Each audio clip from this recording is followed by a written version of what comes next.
Good morning guys. আজ সকালটা শুরু করছি আকাশবাণী শান্তিনিকেতন থেকে। চলো, আজকে আমি ইউনিভার্সিটি যাচ্ছি, কারণ ইউনিভার্সিটি আমাদের মর্নিং করে দিয়েছে।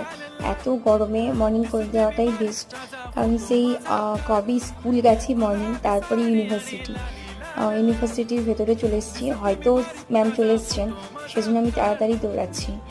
ইউনিভার্সিটি শেষ হওয়ার পর বাড়ি এসে খাওয়া দাওয়া করে একটু রেস্ট নিয়ে এখন বেরিয়ে পড়লাম বাজারে, কারণ মাসের বাজারটা তো করে নিয়ে আসতে হবে।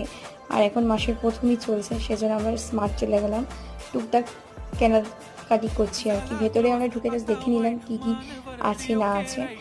এই পার্টটা আমার খুব ভালো লাগে, মানে এই সেকশনটা আমার খুবই ভালো লাগে। যাই হোক, নিজেও একটা পোজ দিয়েছিলাম, দেখছি যে আমাকে কেমন লাগছে নাকি। যাই হোক, তারপরে এই যে ইনি আবার বাটার চুজ করছেন, ওনার ভেতর থেকে জিনিস নেওয়া অভ্যাস আর কি।